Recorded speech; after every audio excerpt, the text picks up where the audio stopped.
বলি জাকির নায়েক আলেম না, যে লোকটা জাকির নায়েক আলেম না বলে ওই লোকটা আলেমের সংজ্ঞাই জানে না। কথা বলেন ঠিক কিনা? এই মিয়া, অনার্স মাস্টার্স করা, কামিল করা, দাওরা হাদিসের ইফতা করা আলেম হওয়ার কোনো মানদণ্ড নয়। যদি তাই হইতো সাহাবায়ে কেরাম, তাবিগণ, ফুকাহায়ে কেরাম তারা কেউ অনার্স মাস্টার্স করে নাই। আল্লাহ আলেম বলেছেন কাকে? কোরআন সুন্নাহ হিসেবে যেটা রাইট সেটাকে রাইট বলবে, যেটা রং সেটাকে রং বলবে। এতে জেল হোক, জরিমানা হোক, ফাঁসি হোক, দায়িত্বহীন কণ্ঠে কথা বলবে। আল্লাহ বলছেন ওটা আলেম। কথা বলতে না বললে তাকে আল্লাহ আলেম বলে না।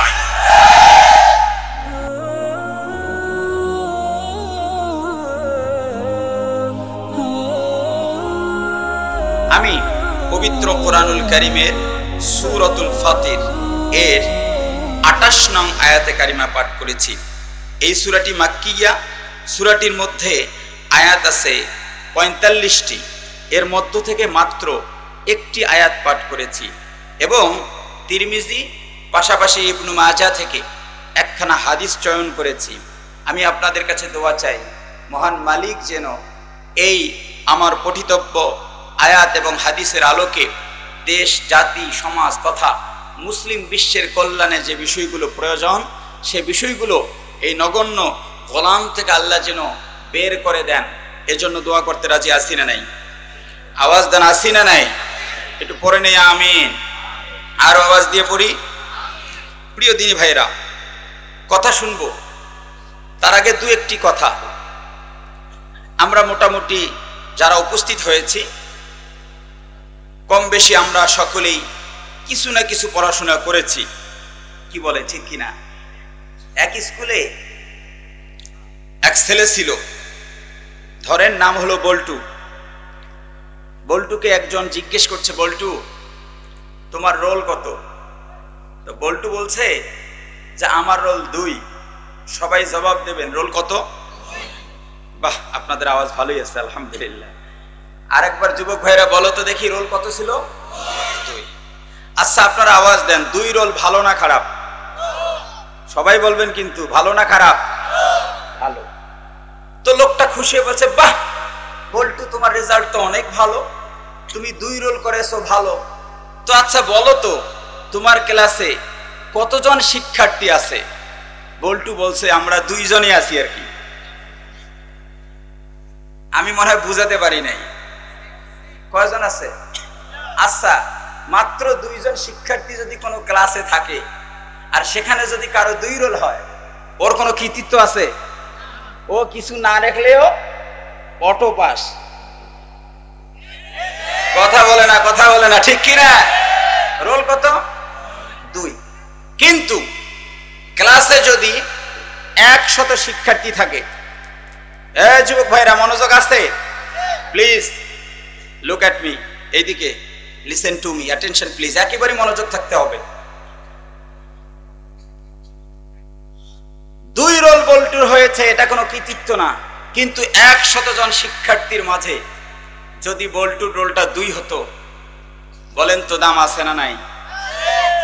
আচ্ছা যদি বল্টু আর একজন মিলে 2 জনেই ক্লাসে থাকে, 2 জনের কিন্তু তেমন কম্পিটিশন হবে না।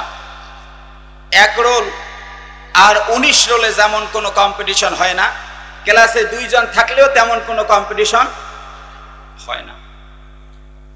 1 রোল আর 19 রোল এদের মধ্যে কম্পিটিশন আবার হয় না। 1 রোল সদা সর্বদাই চিন্তা করে, যদি 150 স্টুডেন্ট থাকে যে আমার 2 রোলটাকে, 2 রোলটা কোথায় প্রাইভেট পড়ে, কি করে না করে, এটা খোঁজ করতে থাকে 1 রোল। কারণ 1 আর 2 হতে গিয়ে মাত্র 2 বা 3 নাম্বার কম বেশি ছিল। 1 রোলের শিক্ষার্থীটা 3 রোল নিয়েও ভাবে না, 5 রোল নিয়েও ভাবে না, বরাবর ভাবে, আওয়াজ দেন কয় রোল নিয়ে?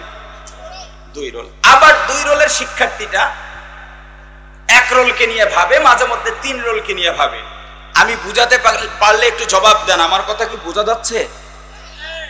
ক্লাসে যদি 100 জন শিক্ষার্থী থাকে, 1 রোল 19 রোলের সাথে কখনো বাঁধে না, তাকে নিয়ে চিন্তা করে না।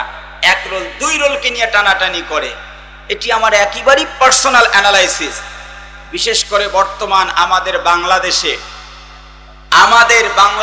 প্রিয় দেশে আলেমদেরকে নিয়ে যেভাবে টানাটানি চলছে তাতে আমার মনে হয় চিন্তার কোনো কারণ নাই। এদেশের আলেমরা বর্তমান দুই রোলে অবস্থান করছে। কথা বলেন, কথা বলেন। আমি খুশি হয়েছি, দুই রোলের শিক্ষার্থী আর এক রোলের শিক্ষার্থীর মাঝে মাত্র 2-3 নাম্বার কম বেশি থাকে।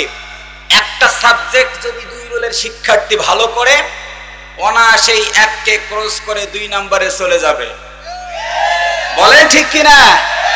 আমাদের দেশে বর্তমান বহু লোক আছে, জাসদ বাসদ ঘাসদ আছে না নাই? আছে না নাই? কিন্তু কয়েকদিন থেকে লক্ষ্য করছি আলেমদেরকে নিয়ে যেভাবে টানাটানি চলছে তাতে সব নাস্তিকেরা বুঝতে পেরেছে আলেমরা দুই রোলে আছে, এক ধাক্কায় এক রোলে যাবে, কোনো সন্দেহ নাই। কথা বলেন ঠিক কিনা? সেক্ষেত্রে আমাদের একটা সাবজেক্টে ভালো মার্কস নিতে হবে। কয়টা সাবজেক্ট? আওয়াজ দেন, কয়টা? কই আওয়াজ হলো? কয়টা?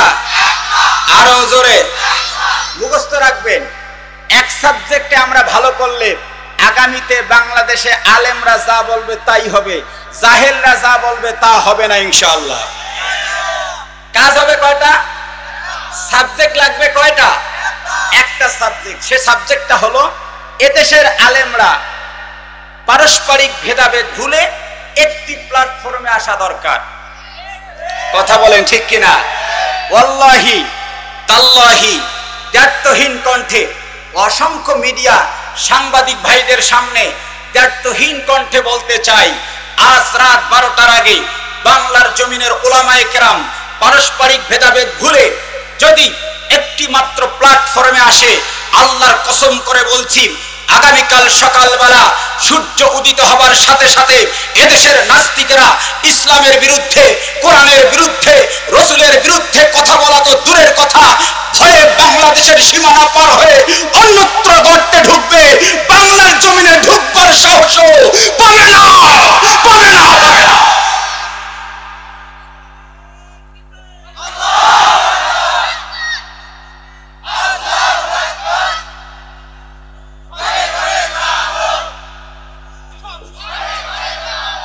প্রিয় ভাই আমার, এক হওয়ার দরকার আছে না নাই? কথা বলেন, আছে না নাই? যদি বাংলার কোন অবিসংবাদিত নেতা, যদি কোন হক্কানি আলেম যে প্ল্যাটফর্ম থেকে আমাদেরকে ডাক দেখ না কেন, কোরআন বিজয়ের জন্য আমাদেরকে মাঠে নামতে পারে, ঠিক সেই মুহূর্তে প্রয়োজনে জীবন দিয়ে, রক্ত দিয়ে কোরআনের জন্য কারা কারা মাঠে নামতে রাজি, তো হাত তোলা লাগে দেখা। প্রিয় ভাইরা আমার, আল্লাহ তাআলা আপনাদের এই প্রয়াসকে কবুল করুন। আরো জোরে বলুন আমিন। আলেমদেরকে যেহেতু নিয়ে খুব টানাটানি, এজন্য আমি একখানা আয়াত পাঠ করেছি, যে আয়াতে আল্লাহ সুবহানাহু ওয়া তাআলা নিজেই ডেফিনেশন দিয়েছেন, সংজ্ঞায়িত করেছেন আলেম কাকে বলে। সুবহানাল্লাহ বলেন। আমরা অনেকেই ধরে নেই দাওরা হাদিস পাশ করলে আলেম, অনেকেই ধরে নেই কামিল পাশ করলে আলেম, অনেকেই ধরে নেই মুফতি হলে আলেম, কিন্তু আসলেই আলেম কে জানার দরকার। জোরে বলেন, আছে না নাই? আলেম কে, এর পরিচয় দিয়েছেন কে? জোরে বলেন, আরো জোরে বলেন না। আল্লাহ তাআলা বলেছেন, ওয়া মিনান নাসি ওয়াদ দাওয়াবি ওয়াল আনআমি মুখতালিফুন আলওয়ানুহু কাযালিক ইন্নামা ইয়াখশাল্লাহা মিন ইবাদিহিল উলামা ইন্নাল্লাহা আজিজুন গফুর। আর একটা আওয়াজ দিয়ে আল্লাহ রাব্বুল আলামিন বলেন, এই পৃথিবীতে নানান প্রকার মানুষ আছে। কোন মানুষ খাটো, কোন মানুষ লম্বা, কোন মানুষের নাক বোঝা, কোন মানুষ উঁচু, কোন মানুষ নিচু, কোন মানুষের হাত আছে, কোন মানুষের পা নাই, আবার কোন মানুষের পাঁচে হাত নাই। আল্লাহ পাক কোন মানুষকে শীতাঙ্গ করেছেন, কৃষ্ণাঙ্গ করেছেন। শুধু মানুষ না, এই পৃথিবীর জমিনে আল্লাহ সুবহানাহু ওয়া তাআলা যতগুলো প্রাণী সৃষ্টি করেছেন, এক এক প্রাণীকে এক এক রূপ দিয়েছেন। গরু এক রকম, ছাগল আর এক রকম, মহিষ আর এক রকম, মুরগি আর এক রকম। আল্লাহু আকবার বলেন, আরো জোরে বলেন, আরো জোরে বলেন, আওয়াজ দিয়ে বলুন তো। ভিন্ন ভিন্ন ভাবে তৈরি করেছেন, আলাদা রূপ দিয়ে। কে? আরো জোরে বলেন, কে? ওই রব্বে করিম আল্লাহ সুবহানাহু ওয়া তাআলা ডাক দিয়ে বলেন, বান্দারে এত প্রকার করে তৈরি করলাম পৃথিবীর সৃষ্টিগুলোকে।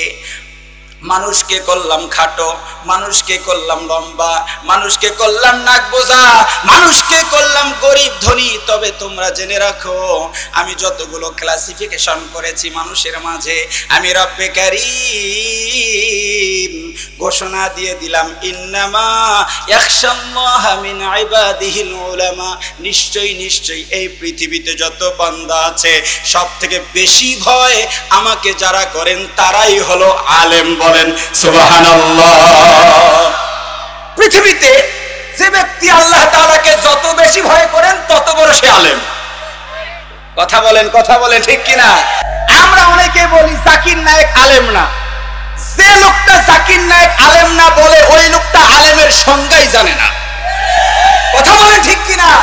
এই মিয়া, অনার্স মাস্টার্স পড়া, কামিল করা, দাওরা হাদিসের ইফতা করা আলেম হওয়ার কোনো মানদণ্ড নয়। যদি তাই হইতো, সাহাবায়ে কেরাম, তাবিগণ, ফুকাহায়ে কেরাম তারা কেউ অনার্স মাস্টার্স পড়ে নাই, ইফতাও পড়ে নাই।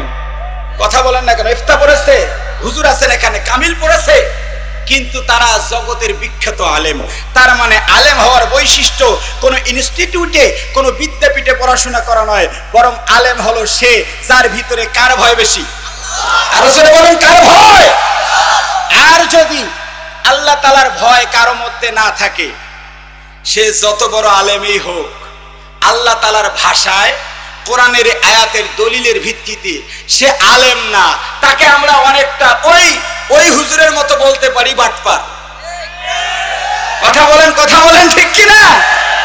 তাহলে যারা আল্লাহকে বেশি ভয় করে তারা আলেম।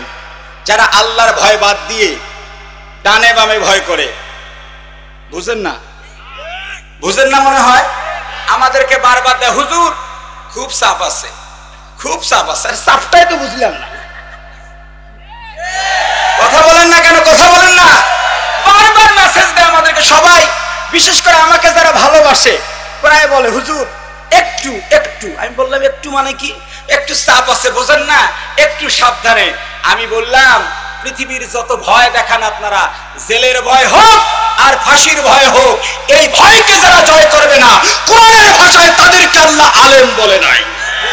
কথা বলেন, ঠিক কিনা? আল্লাহ আলেম বলেছেন কাকে? কোরআন সুন্নাহ হিসেবে যেটা রাইট সেটাকে রাইট বলবে, যেটা রং সেটাকে রং বলবে। এতে জেল হোক, জরিমানা হোক, ফাঁসি হোক, দায়িত্বহীন কণ্ঠে কথা বলবে। আল্লাহ বলছেন ওটা আলেম। কথা বলতে না বললে তাকে আল্লাহ আলেম বলে নাই। কি বলেন, ঠিক কিনা? তার মধ্যে আমি না বলে পারছি না, আমার অত্যন্ত প্রাণপ্রিয় ভাই আব্দুর রশিদ সরকার টোটো। আমি বহুদিন চা খাইতে গিয়ে দেখেছি কখন যে আমার বিলটা দিয়েছে। এটা কিন্তু শ্রদ্ধার জন্য দেয়। কি বলেন, ঠিক কিনা? হ্যাঁ, আপনাকে মাথায় রাখতে হবে, আমি যেই হই, যদি আমি আলেম হই, আমাকে আপনার সম্মান করা দায়িত্ব, যদি আপনার ঈমান থাকে। কারণ আলেমরা ইন্নামা ইয়াখশাল্লাহা মিন ইবাদিহিল উলামা, সবথেকে বেশি ভয় কাকে করেন? যার কারণে এই পৃথিবীতে যত মানুষ আছে, সব থেকে বেশি দাম আল্লাহ তাআলা আলেমদেরকে দিয়েছেন। চিৎকার দিয়ে বলুন সুবহানাল্লাহ। ছোট্ট একটা হাদিস না বললে বুঝে আসবে না আলেমদের কি দাম। কি বলবো নাকি শেষ করব? আপনারা কি বলেন? আরেকটু চালাবো? কাসির ইবনে কায়েস রাদিয়াল্লাহু তাআলা আনহু বলেন, তিনি একদিন দামেস্কের মসজিদে, এর যুবকরা আওয়াজ দাও, কোন জায়গার মসজিদ? দামেস্কের মসজিদে বসা আছে। এমন সময় একজন লোক আগমন করলেন। আমি আজ গুগলে সার্চ দিয়েছি যে মদিনা আর দামেস্ক কত দূরত্ব রয়েছে। এই ডিস্টেন্সটা কতটুকু? গুগল আমাকে জানালো 1321 কিলোমিটার। আল্লাহু আকবার বলেন।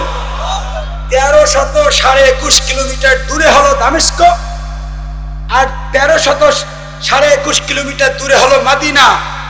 হযরত কাসির ইবনে কাইস বলেন, আমি বসে থেকে দেখলাম একজন লোক মদিনা থেকে এই জায়গায় আবু দারদা রাদিয়াল্লাহু তাআলা আনহুর কাছে উপস্থিত হয়েছেন। চিৎকার দিয়ে বলুন সুবহানাল্লাহ।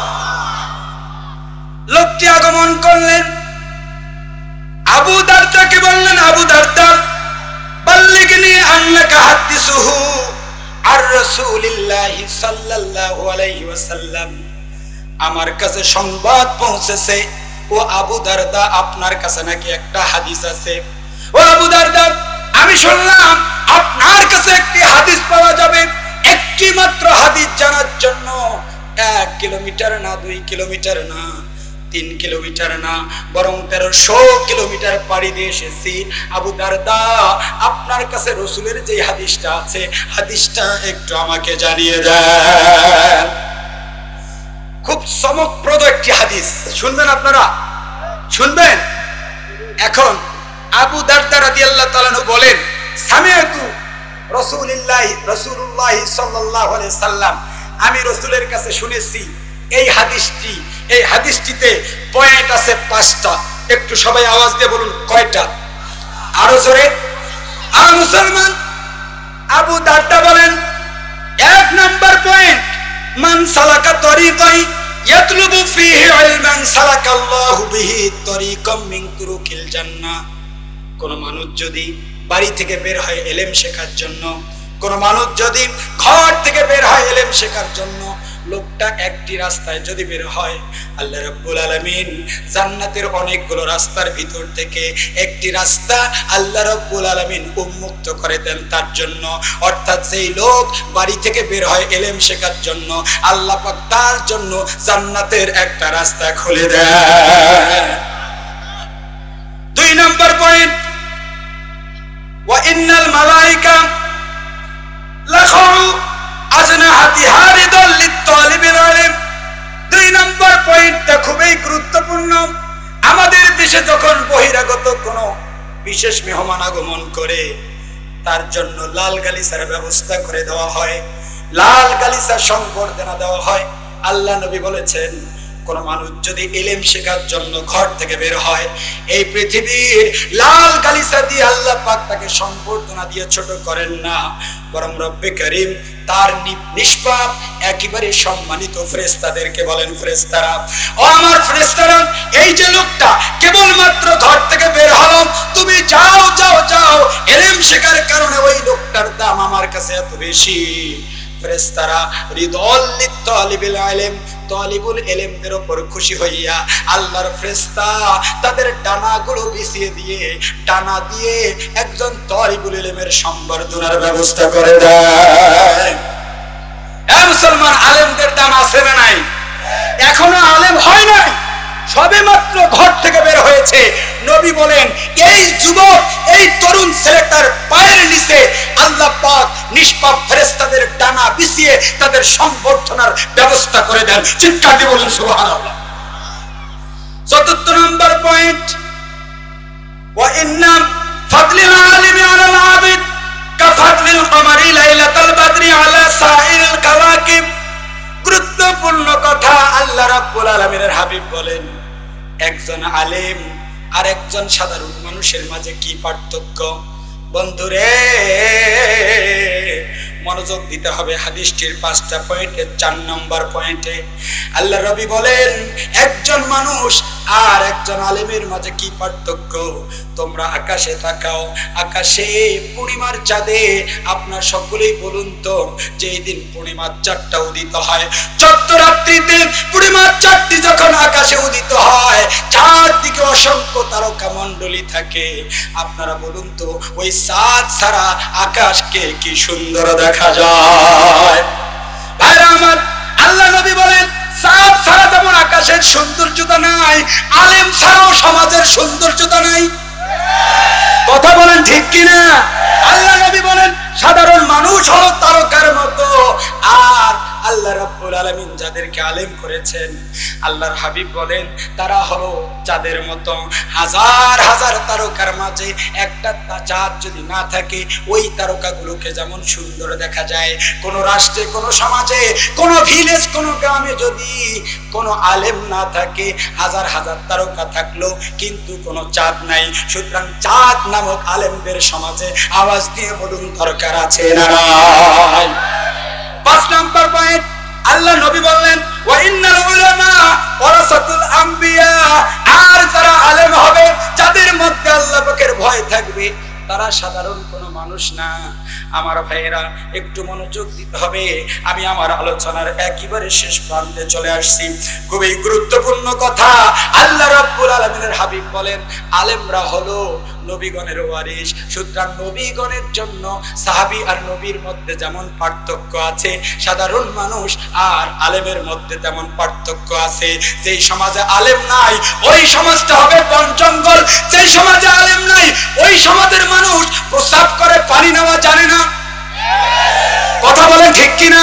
যেই সমাজে আলেম থাকে, ওই সমাজে আলেমরা মানুষকে দিক নির্দেশনা দেয়। সুতরাং আলেমরা হলো নবীগণের ওয়ারিস। আপনারা আওয়াজ দিয়ে বলুন, আমাদের সমাজে আলেমদের সম্মান করার দরকার আছে না নাই? কি বলেন, আছে না নাই? আমরা আলেমদেরকে সম্মান করি না। মাঝে মধ্যে দেখি কিছু বেয়াদব তাফসীর মাহফিলও ডিস্টার্ব করে। কথা বলেন, কথা বলেন। আমি সম্প্রতি লক্ষ্য করলাম, আমার প্রিয় রাজশাহীর আফতাব ভাই, খুব সহজ সরল একটা ভাই, খুব প্রিয় ভাই আফতাব ভাই, কোরআন সুন্নাহর কথা বলছেন। আরে ভাই, কোরআন হাদিসের কথা বলতে গিয়া আমার প্রিয় আব্দুর রশিদ ভাইয়েরও তো বিরুদ্ধে যেতে পারে, আমারও বিরুদ্ধে যেতে পারে, আপনারও বিরুদ্ধে যেতে পারে। কোরআনের কথা আমি বিপক্ষে থাকলে বিপক্ষে যাওয়া একেবারেই স্বাভাবিক। কি বলেন, ঠিক কিনা? কিন্তু এক বেয়াদব মঞ্চে উঠে হুজুরকে গালি দিলেন। ও ভেবেছে যে হুজুরের কোনো দাম আছে, এমন দাবড় দিব মানুষ ভাববে যে আমি হিরো আলেম। কথা বলে না, কথা বলে না। কিন্তু লক্ষ্য করলাম, আপনারা বলেন তো, কোরআনে আল্লাহ সূরা আলে ইমরানে বলছেন 23 নম্বর আয়াত, ওয়াতুইজ্জু মান তাশা ওয়াতুযিল্লু মান তাশা। সবাই লাউডলি বলবেন, সম্মানের মালিক কে? আবার আওয়াজ দিয়ে বলেন, অপমান করার মালিক কে? গোটা দুনিয়া শফিউল আজমকে অপমান করতে পারবে না, গোটা দুনিয়া শফিউল আজমকে সম্মানও দিতে পারবে না। সম্মান অপমান যদি মানুষের হাতে থাকতো, দিনে 14 বার আমাদেরকে অপমান করত। সম্মান যেহেতু আল্লাহর হাতে, আল্লাহ যাকে মন তাকে দেন, বিশেষ করে আলেমদেরকে বেশি দেন।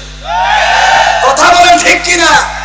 লক্ষ্য করলাম আল্লাহর বান্দা ভুল করে যা করছে করছে, জনগণ জুতা বৃষ্টি শুরু করলো।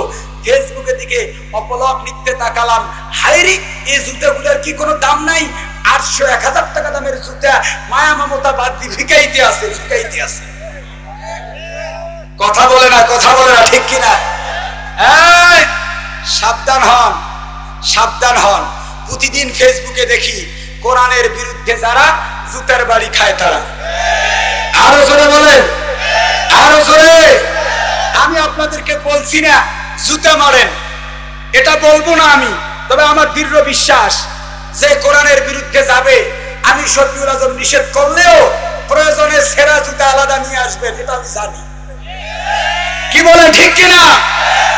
মুসলমান কারেন্ট অ্যাফেয়ার্সের আপডেট নিউজ, গোটা পৃথিবীর সব থেকে ধর্মভীরু, ধর্মের প্রতি দুর্বল মানুষ বসবাস করে কোন দেশে? কথা বলে না, কোন দেশে? আমার দেশে। সুতরাং যারা তাফসীর মাহফিলে বাধা দিতে চান, বক্তাকে অপমান করতে চান, তাদেরকে আমি সবিনয়ে জানাবো, নিজের সম্মানটা নিজে রক্ষা করেন। আর যদি মাতবরি করে চান জুতার বাড়ি খাবেন, তা যা করো তাই করেন। কি বলেন, কি বলেন, ঠিক কিনা? আর আমরা আলেমরা, আমরা জানি নির্যাতন নিপীড়ন সহ্য করেই আলেমদেরকে টিকে থাকতে হবে, নির্যাতন নিপীড়ন সহ্য করেই আলেমদেরকে হক কথা বলে যেতে হবে। যদি না করে তাহলে সে প্রকৃত আলেম না। কি বলেন, কি বলেন, ঠিক কিনা? ছোট্ট একটা ওয়াকিয়া বলেই শেষ করব। ইমাম আহমদ ইবনে হাম্বল রাহিমাহুল্লাহর কথা, তখন সময়টা ছিল 228 হিজরি। এই যুবকরা আওয়াজ দিয়ে বলো তো কত হিজরি ছিল? 228 হিজরি। তখন খলিফা মামুন ক্ষমতায়, একটু মনোযোগ দেন কিন্তু খুবই দামি কথা, আমার আলোচনার নির্যাস সেখানে ফুটে উঠবে ইনশাআল্লাহ। খলিফা মামুন ক্ষমতায়, সেই সময় একটা বিতর্ক হলো। বিতর্ক, আমার দিকে তাকান, কি নিয়ে? কোরআন নিয়ে। কোরআন খালেক নাকি মাখলুক? কোরআন ক্রিয়েটর নাকি ক্রিয়েটেড? মানে কোরআন স্রষ্টা নাকি সৃষ্ট? এই নিয়ে একটা বিতর্ক হলো। এই বিতর্কে দেখা গেল অনেক আলেম কোরআন সুন্নাহ রিসার্চ করে একটা পক্ষ নিলেন। কোরআন যে পক্ষে, আলেমরা থাকতে চাইলেন সে পক্ষে। চিৎকার দিয়ে বলুন সুবহানাল্লাহ। কিন্তু খলিফা মামুন বাগদাদের গভর্নরকে ডাকলেন। ওলামায়ে কেরামের দৃষ্টি আকর্ষণ করছি, সুন্দর কথা শুনে রাখেন। বাগদাদের গভর্নরকে ডেকে বললেন, গভর্নর, তোমার এলাকায় খুঁজে দেখো কোন কোন মাওলানা আমাদের পক্ষে নাই। খলিফার বিরুদ্ধে যারা, সেই সমস্ত বিচারক এবং খতিবদের তালিকা করে পদচ্যুত করো। খতিব থেকে বাদ দাও, বিচারক থেকে বাদ দাও, দিয়ে যারা পক্ষে থাকবে তাদেরকে রেখে দাও, বহাল তবিয়াতে তারা থাক। চিৎকার দিয়ে বলুন নাউজুবিল্লাহ। বাগদাদের খলিফা মামুন বাগদাদের গভর্নরকে বললেন, তুমি খুঁজে দেখো কারা কারা রাষ্ট্রের পক্ষে আর বিপক্ষে। খুঁজে দেখা গেল মাত্র 4 জন মানুষ। বন্ধুরে, 4 জন মানুষ শুধুমাত্র বলল কোরআন সৃষ্ট নয়, কোরআন হচ্ছে আল্লাহর অংশ, স্রষ্টা। এই 4 জন মানুষ কোরআন সৃষ্ট এর বিরুদ্ধে থাকবার কারণে এবার খলিফা মামুন বলল, এই 4 জনকে গ্রেফতার করে নিয়ে আসো। পদচ্যুত করা হলো, 4 জনকে নিয়ে আসা হলো। তার মধ্যে একজন ছিলেন ইমাম, 4 ইমামের মধ্যে গুরুত্বপূর্ণ ইমাম আহমদ ইবনে হাম্বল রাহিমাহুল্লাহ কেউ পর্যন্ত গ্রেফতার করা হলো। 4 জনকে গ্রেফতার করে নির্যাতন চালানো হলো।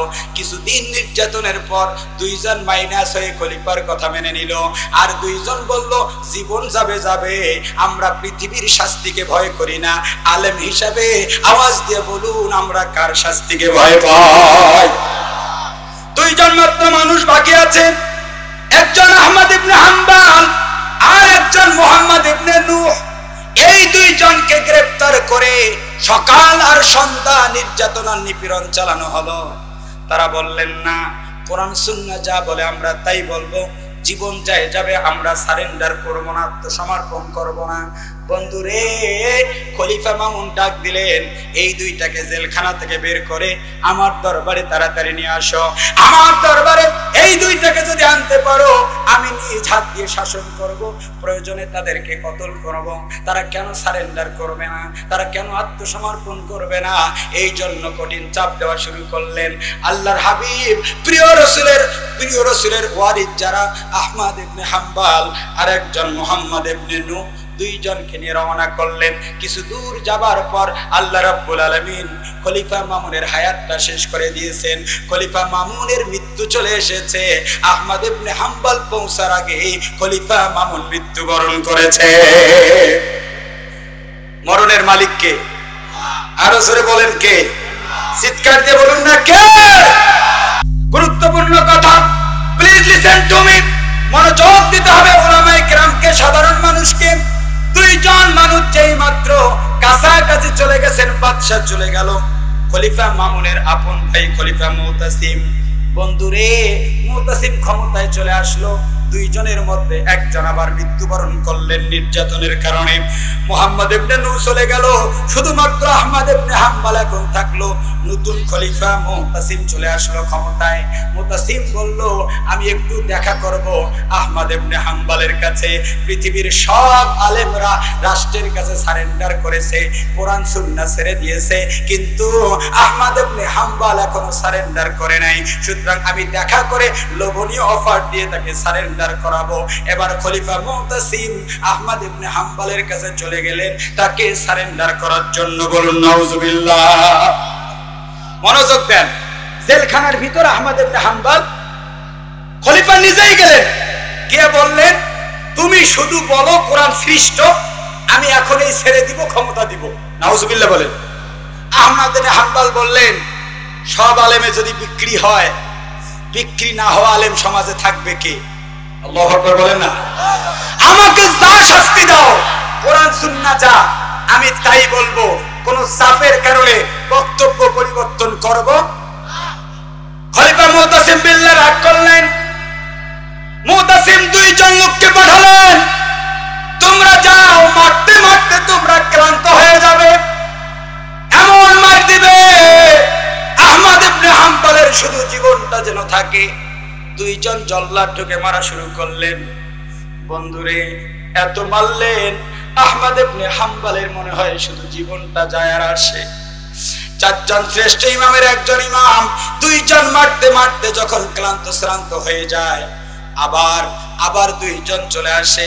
এমন করে মারতে মারতে আবার মুতাসিম গিয়ে বলেন, আহমদ ইবনে হাম্বল বলো, তুমি শুধু কোরআন সৃষ্ট বলো, আমি তোমাকে ছেড়ে দিব। এরপরেও পারছে না। এক পর্যায়ে কৌশল করে মুতাসিম অন্যান্য আলেমদেরকে ডাক দিয়ে বলল, তোমরা যাও, আহমদ ইবনে হাম্বলকে একটু বুঝাও, সে যেন বলে কোরআন সৃষ্ট, নইলে তাকে মৃত্যু দিব, মৃত্যুদণ্ড দিব। বন্ধুরে, আলেম কাকে বলে একটু মনোযোগ দেন। এবার আহমদ ইবনে হাম্বল বলে, ও আলেমরা যারা লিয়াজু করতে আসছো, তোমরা শোনো, আমি আহমদ ইবনে হাম্বল যদি বলি কোরআন সৃষ্ট, তাহলে হাজার হাজার আলেমরা কোট করে নিবে, একটা বাতিল জিনিস পৃথিবীতে চলবে। সুতরাং আমি আমার জীবন যায় যাক, আমি একটা সত্য জিনিস আজ গোপন করতে পারবো না। ইমাম আহমদ ইবনে হাম্বল রাহিমাহুল্লাহকে খলিফা মুতাসিম বেঁধে নিলেন। আমার দিকে তাকান, হাতগুলো বাঁধলেন, পা গুলো বাঁধলেন, বিপরীত দিক থেকে সকাল বিকাল তাকে নির্যাতনার নিপীড়ন চালালেন। তিনি বললেন, ইন্নামা ইয়াখশাল্লাহ মিন ইবাদিহিল উলামা, নিশ্চয়ই উলামায়ে কিরাম, আওয়াজ দিয়ে বলুন, সব থেকে বেশি ভয় কাকে করে? কথা বলেন, আওয়াজ দিয়ে বলুন কাকে? আরো জোরে বলুন কাকে? সব থেকে আলেমদেরকে বেশি ভয় করেন। তিনি শুধুমাত্র আল্লাহ তাআলার ভয়ে সারেন্ডার করলেন না। সর্বশেষ খলিফা মুতাসিম তাকে রবিউল আউয়ালে ছেড়ে দিলেন। রবিউল আউয়ালের 2 তারিখে তিনি অসুস্থ হলেন, এক পর্যায়ে মৃত্যুবরণ করলেন। আমাদের 4 ইমামের একজন ইমাম আহমদ ইবনে হাম্বল রাহিমাহুল্লাহকে জেলখানায় নির্যাতন নিপীড়ন করে শেষ করা হয়েছে, কিন্তু কোরআন সুন্নাহর বিরুদ্ধে তিনি কোনো বক্তব্য দেন নাই। বর্তমানের আলেমদের দায়িত্বহীনভাবে জানতে হবে, যত চাপ আসুক, কোরআন সুন্নাহর বাইরে বক্তব্য দেওয়ার কোনো সুযোগ নাই, ইসলাম দেয় না। কথা বলেন ঠিক কিনা? আমরা কারা কারা কোরআন সুন্নাহর পক্ষে থাকতে রাজি? তো হাত তুলে আল্লাহকে দেখান।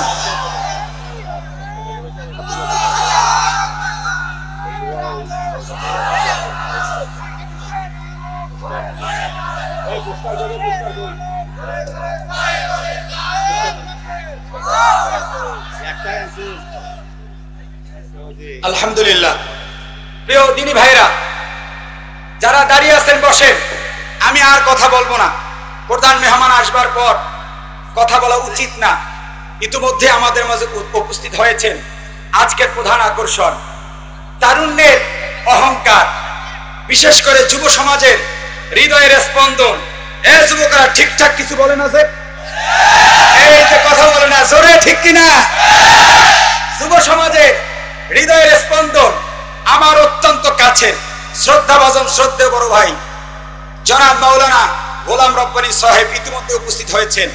আল্লাহ তাআলা ভাইয়ের জবান থেকে দেশ, জাতি, সমাজ তথা মুসলিম বিশ্বের কল্যাণে অতীব জরুরি বিষয়গুলো উপস্থাপনের সুযোগ দান করুন। আমার অগোছালো আলোচনাগুলোর ভুল ভ্রান্তি ক্ষমা সুন্দর দৃষ্টি আকর্ষণ করে আমি আমার আলোচনা দোয়া চেয়ে শেষ করছি। ওমা আলাইনা ইল্লাল বালাগ। আসসালামু আলাইকুম ওয়া রাহমাতুল্লাহি ওয়া বারাকাতুহু।